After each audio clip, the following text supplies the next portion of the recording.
எல்லாருக்கும் ஹலோ, உங்க பாலன் பேசுறேன். இன்னைக்கு நம்ம என்ன தலைப்பு பார்க்க போறோம் அப்படின்னா, ஒரு வீட்டில் இருக்கக்கூடிய ஆண் அடுத்த கட்டம் நகராமல் தற்கொலை எண்ணம் வரைக்கும் போகக்கூடிய விஷயத்தை வந்து வாஸ்து தருமா? ஒரு வீட்டினுடைய உள்ளமைப்புகள் தருமா? அப்படிங்கிறத தான் இந்த வீடியோல வந்து பார்க்க போறோம். எப்பொழுதுமே ஒரு வீட்டில் இருக்கக்கூடிய கிழக்கு திசையான திசை மூடப்பட்டு விட்டால், அந்த வீட்டில் இருக்கக்கூடிய அனைவருக்குமே எதிர்காலம் என்பது வந்து ஒரு கேள்விக்குறியா தான் இருக்கும். அதில எள்ளளவும் மாற்றம் இல்லை. இது வந்து நெறைய பேர் சொல்லி கேட்டிருப்பீங்க. ஆனால், இத வந்து ஒரு கட்டம் மேல போயி, ஒரு வரைபடத்துடன் கிழக்கில் இருக்கக்கூடிய பொதுச்சுவர் அமைப்பு குறிப்பாக எப்படி பல பேருடையனுடைய ஆண்களினுடைய வாழ்க்கையை கேள்விக்குறியாக்கி இருக்குது அப்படிங்கிறத வந்து நம்ம இந்த வீடியோல ரொம்ப டீட்டெயிலா சொல்ல இருக்கோம். சரி. எப்பொழுது ஒரு ஆண் அந்த தற்கொலை என்றும் அந்த ஒரு தருணத்திற்கு போறான் அப்படின்னா, பெண்கள் ஆனவர்கள் கொஞ்சம் எப்பொழுதுமே ஃபர்ஸ்ட்டு எதுக்கு முக்கியத்துவம் குடுப்பாங்க அப்படின்னா, ரிலேஷன்ஷிப்ஸ்க்கு, உறவு முறைகளுக்கு, உணர்வுகளுக்கு வந்து அதிக முக்கியத்துவம்ங்கிறது வந்து குடுப்பாங்க. ஆனால் பொதுவாக ஆண்கள் தன்னுடைய சுயமரியாதை, சுய கௌரவம் இந்த மாரியான விஷயங்களுக்கு தான் அதிகமான முக்கியத்துவம்ங்கிறது வந்து குடுப்பாங்க. இத நான் ஏன் இந்த இடத்துல சொல்றேன் அப்படின்னா, ஒரு ஆணிற்கு மானபங்கம்ங்கிறது வந்து ஏற்பட்டுடுச்சு அப்படின்னா, ரொம்ப ஒரு டீப் டிப்ரஷனுக்குள்ள போயி, அடுத்த கட்டம் என்ன எத நம்ம பண்ணணும் அப்படிங்கிறத வந்து யோசிக்காம, இறுதி கட்ட முடிவாக தற்கொலை என்னும் அந்த ஒரு எண்ணத்திற்கு வந்து அவங்க தள்ளப்படுறாங்க. வீட்டிற்கும் இதுக்கும் உண்மையாலே சம்மந்தம் இருக்கா? வாஸ்து இதெல்லாம் கூட சொல்ல முடியுமா? அப்படின்னா 100% சொல்ல முடியும். எப்படி அப்படிங்கிறத வந்து இந்த லேஅவுட்டையும் நம்ம பார்த்துட்டு, நம்ம வந்து டிஸ்கஸ் பண்ணுவோம். சரிங்களா?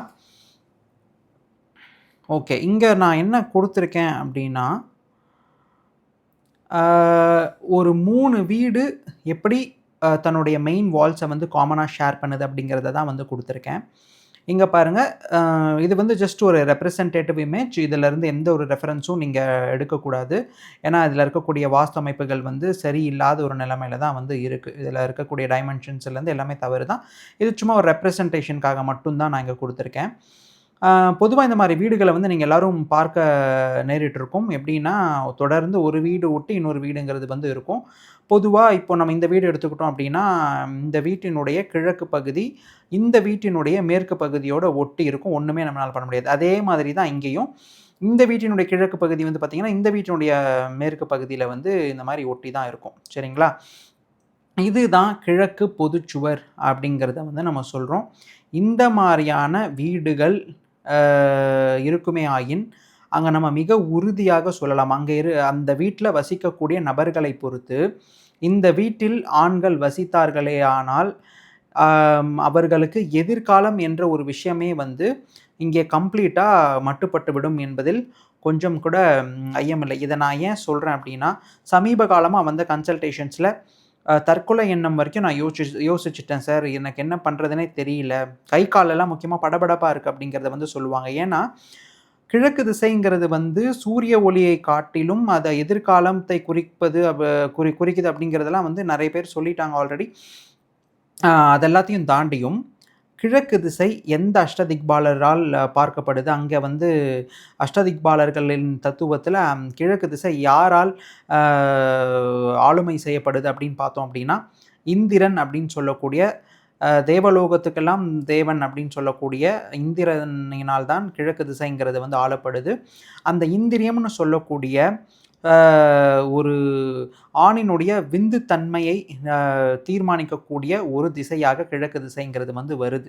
இதில நான் ஏன் ஃபர்ஸ்ட் எடுத்தோனே மானபங்கம் ஏற்படக்கூடிய அந்த தருணத்தில் தான் ஆண்கள் இந்த இறுதி முடிவுக்கு போறாங்க அப்படிங்கிறத நான் சொல்லியிருந்தேன் அப்படின்னா, பெரிதும் இங்க இருக்கக்கூடிய ஆண்களுக்கு விந்தணு குறைபாடு அப்படிங்கிற ஒரு விஷயம் ஏற்பட்டு அவர்களினால் குழந்தையை சீராக பெற்றெடுக்க முடியாத ஒரு சூழலுக்கு அவங்க தள்ளப்படுறாங்க. அதனால சொல்ல முடியாத துக்கம், சொல்ல முடியாத துயரத்திற்கு போயி அவர்கள் அந்த இறுதியான முடிவுக்கு வராங்க. இந்த மாதிரியான வீடுகள்ல இருக்கக்கூடிய மூத்த ஆண் வாரிசுகள் இருந்தால், அங்கே குறிப்பாக அவர்களுக்கு திருமணம் என்ற ஒரு விஷயம் அமையாமல், எதிர்காலத்தில சரியான வேலை, சரியான ஊதியமும் அமையாமல், அவர்கள் படித்த படிப்பிற்கு ரொம்ப நாலேட்ஜபிளா எல்லாத்துலயும் கோல்டு மெடல் அது இதுன்னு வாங்கியிருப்பாங்க.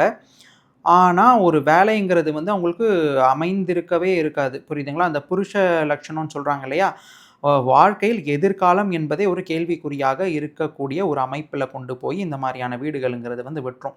பொதுவா கிழக்குல ஜன்னல் இல்ல அப்படிங்கிறத தாண்டி, கிழக்கு சுவர் மேல் ஏற்படக்கூடிய அந்த பக்கத்து வீட்டினுடைய சுவர் நம்ம அந்த சுவரினுடைய பாரம் அங்கே இருக்கக்கூடிய ஆண்களை கடுமையான மன அழுத்தத்திற்கு தள்ளி, எதிர்காலத்தை கம்ப்ளீட்டா அ முடக்கி, திருமண வாழ்க்கையிலும் ஒரு அடுத்த கட்டம் போகாம, தொழில் ரீதியாகவும் அடுத்த கட்டம் போகாம, அவர்களை அவர்களினுடைய மானத்திற்கு சில தேவையில்லாத அ ஒரு கொஸ்டின் மார்க்ஸ் எல்லாம் ஏற்படுத்தி, அவர்களை தற்கொலை எண்ணம் வரைக்கும் இந்த மாதிரியான வீடுகள் வந்து தள்ளிடும் அப்படிங்கிறதுல கொஞ்சம் கூட டவுட்டே இல்ல. இந்த மாதிரியான வீடுகள் இருக்கிற ஒரு தருணத்தில் நீங்க பாருங்க. உங்க ஸ்ட்ரீட்ல இருந்தாலும் சரி, இல்ல நீங்க இந்த வீடியோ கேட்டுட்டு இருக்க உங்களுக்கு இந்த பாதிப்பு இருந்தாலும் சரி, இதை எப்படி சரி செய்யணும் அப்படின்ற ஒரு சில விதிகள்ங்கிறது வந்து இருக்கு. அழகா இத வந்து கண்டிப்பா சரி பண்ணலாம். அது வந்து நம்ம வீட்ட பார்க்காம சொல்ல முடியாது. அந்த வீட்டினுடைய அகலம் எவ்வளோ, நீளம் எவ்வளோ அப்படிங்கிறத பார்த்துட்டு, இத எப்படி வால்ல வந்து நம்ம பிரிச்சு இத ரீகன்ஸ்ட்ரக்ட் பண்ணலாம். அப்படி இல்லன்னா, இந்த மாதிரியான வீடுகளுக்கு தான் நம்ம வந்து இந்த ஓடிஎஸ்ன்னு சொல்லக்கூடிய அமைப்புகள வந்து தரணும். நல்லா தெரிஞ்சுக்கோங்க, ஓடிஎஸ் என்பது வாஸ்துப்படி தவறான அமைப்பு தான். ஆனால் இது போன்ற வீடுகளில் கிழக்கு வடக்கில் நமக்கு வந்து கொஞ்சமாவது இந்த வெளிச்சம் வந்து பேலன்ஸ் பண்றதுக்கு இந்த மாரியான வீடுகள்ல குடுக்கக்கூடிய கட்டாயத்திற்கு நம்ம வந்து தள்ளப்படுவோம். இந்த மாதிரியான வீடுகளுக்கு குடுக்கலாம்.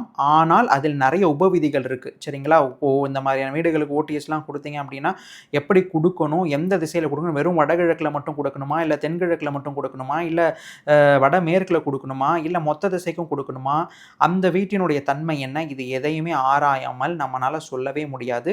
ஒரு தேர்வு பெற்ற பல வருடங்கள் அனுபவம் கொண்ட ஒரு வாஸ்து நிபுணர் அந்த வீட்டுக்கு போனாலும் கூட, இந்த மாதிரியான வீடுகள் நம்ம பலன் சொல்லும்போது நம்மளையே செருக்க வைக்கும். ஏன்னா, நம்ம ஒரு வீட்டுக்குள்ள போறோம் அப்டின்னா, அதனுடைய கட்டுப்பாட்டுக்குள்ள தான் நம்மளுடைய சிந்தனையும், நம்மளுடைய ஆலோசனை திறனும் இருக்கும் என்கின்ற அபிப்பிராயத்தில், நாமளே ஒரு சில டைம்ல டிஜெக்டடா ஃபீல் பண்ணக்கூடிய அளவுக்கு நம்ம தள்ளப்பட்டுருவோம். ஏன்னா, இதெல்லாம் நடந்த சம்பவங்கள். அதை வைத்து தான் நான் வந்து உங்களுக்கு சொல்றேன்.